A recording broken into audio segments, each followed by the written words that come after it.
Well, Corentin and Bastien, thanks so much for coming. We really appreciate you guys making the trek over here all the way from Paris. I know the jet lag's not easy. And just wanted to chat with you a little bit today about your experience building pretty simple and building the Facebook's Game of the Year Criminal Case. So first off, I'd just love for you guys to talk a little bit about yourselves, how you came up with pretty simple, the story so far, and yeah. Okay, well, Pretty Simple is a startup that we have created in 2010, and as every startup, it has begun in a kitchen, actually in two kitchens, to be honest. One was Bastien's kitchen, and the other one was mine. And we started to develop our own game in those kitchens, and hopefully we found some money we raised funds, and we were able to publish a first game that was called My Shops, and it was in 2010. By the end of 2010, I think that's how it started. Yeah. And it told everything. And that's it. That's the story so far. Yeah, that's the story. That's how it started. That's amazing. So tell me about the two kitchens. What were you guys? Did you have one was your first headquarters, the second was the other headquarters, or? Yeah, we think that making games is just like cooking. You just have to put some ingredients that are nice together and make a cool game with that. Yeah, and find a good recipe. And so tell me, so that was your first game, and your first game was built on Facebook. But Criminal Case was which game? Which number for Criminal Case? How many games did you do before you got the Criminal Case? With Pretty Simple, Criminal Case was the third game. Yeah. But actually, we used to develop on the Facebook platform since 2007, since the very, very beginning of the platform. I think we made one of the first games. Yeah, we are veterans, actually. Really? This is Bastien. This is before Pretty Simple existed, before the kitchens. Were you part of another company? Yeah, exactly. We were working in another company, and we happened to discover the platform back in 2007, and we really liked the platform when it launched, and we decided to make games on it. And so, as Corentin said, we published the first Flash game, one of the very first Flash games. But at the beginning, we didn't know exactly how to monetize. Yeah. This morning, you talked about monetization. And so we knew how to build the games, but we didn't know how to monetize. And so we left a little bit the gaming market for a while, and then in 2009 we had the idea to create a new game, but with a really monetization potential. And so it was a game called Treasure Madness. It reached 1 million DAU. Good. So we were working in another company, and so we decided to be on our own, and we founded the company 4 years ago now. It's amazing. It's a great story. Now I have to ask. I asked you before. Tell me about Pretty Simple, the name. I can't resist asking quickly. Okay, I'm not sure the story is very interesting, but it's good. We didn't at that time when we created Pretty Simple. We didn't want to take too much time deciding what will be the name of the company, because we thought it was not key in the success of our products. So the deal was that the first of ourselves that would come to see the other with one name, the other one would have to say yes to agree on that name.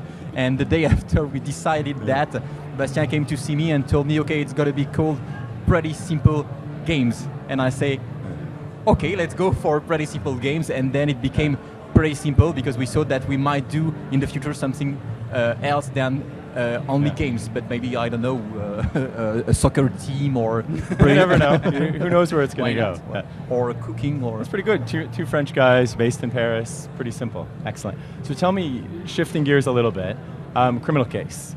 This was Facebook's Game of the Year 2013. Yeah, last year. Huge success. Amazing growth story. Still going strong today. Can you tell me a little bit about how you came up with the idea, why you decided to build a hidden object game? How you've been able to sustain and grow it? Okay, I think there are two main things that are very important with Criminal Case.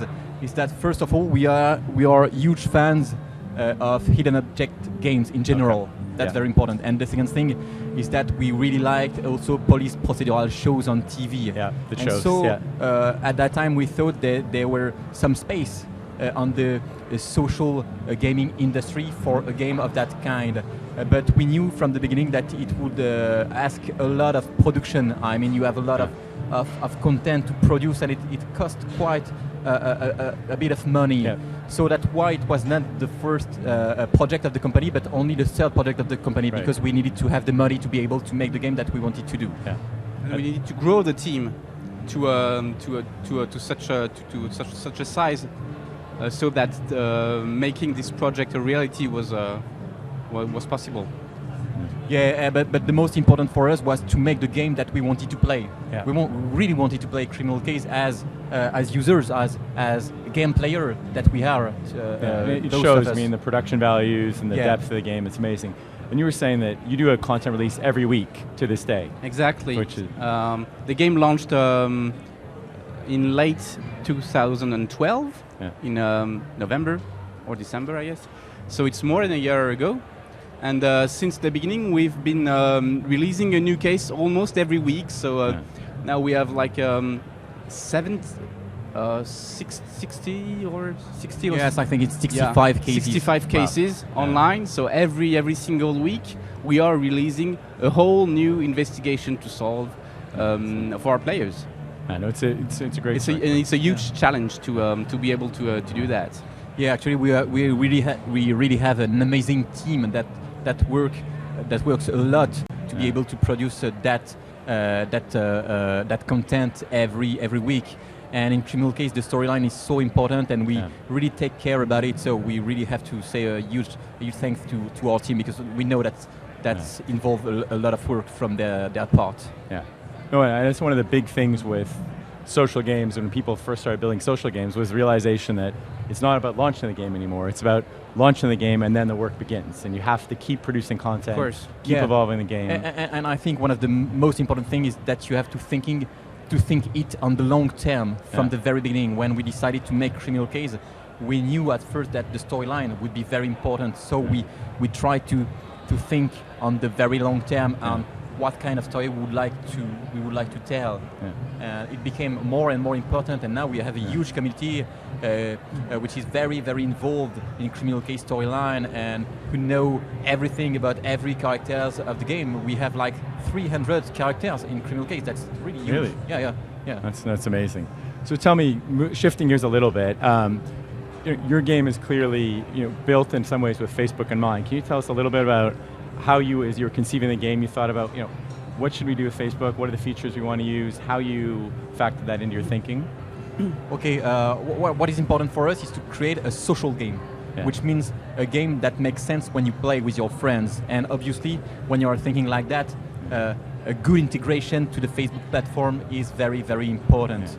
So for us, in our experience, for instance, being able to have access to new features early, or to hear about those features at an early stage, was very important. For instance, we always talk about open graph stories because they were so important in the success of Criminal Case.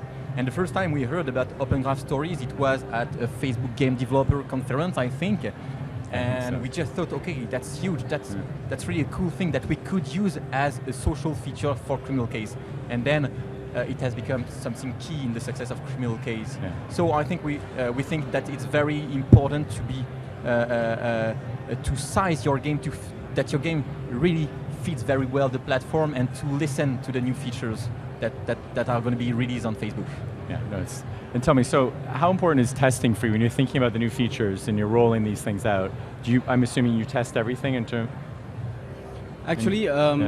When we hear about the new feature, an upcoming feature, we try it always, and we try to figure out if it makes sense for the user to use, let's say, these new communication channels like open graph stories, and so as we said, we've been making games since the launch of the platform.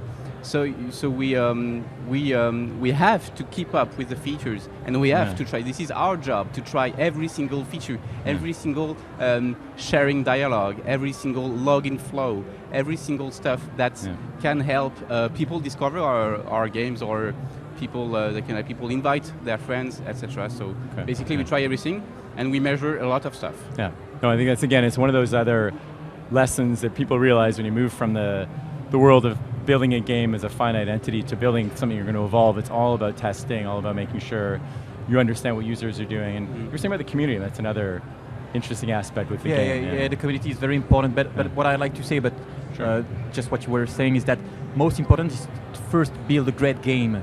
Yeah. and then you can start measuring things. Yeah. But measuring Sure. things will not help you making a great game. So first, I think it's very important to just be focused on the game and the game loop, on the game mechanics, and what makes it fun.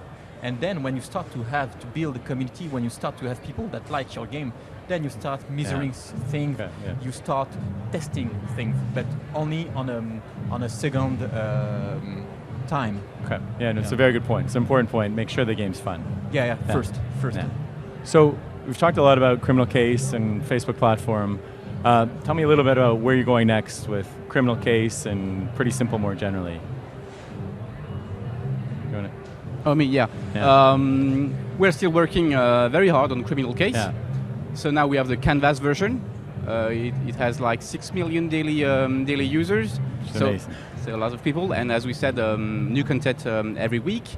And we've been working really hard on the mobile version of Criminal Case, which is going to be launched very soon on iOS, and it will be the same version as the desktop version, but on your mobile, and you'll be able to play with your Facebook friends, etc. Yeah. And so we have really good high expectations for this game, because we think it really makes sense to play it on a tablet or your mobile. Yes, if I may add something, is that the game will be fully synchronized with your Canvas experience of the game, and we try to also to take advantage of what a tablet or a mobile phone could bring to a Criminal Case. And on top of that, we are also working on 2 new games that will be real original games. What I mean is that they won't be any copy or games inspired by Criminal Case. They will be completely different, and we are pretty excited about it. But it's only the beginning for those new games. Okay, So. I'll have to be patient then for a little while. Yeah. That's great. Well, I really appreciate you taking the time and obviously coming all the way to F8, making the effort, talking with us today. Yeah, we are thank very you happy again. to be here. No, it's great. Well, thank you again. Thanks for being such great partners, and good luck with the next games. Thank you, Bob. Thanks. Yeah, thank you.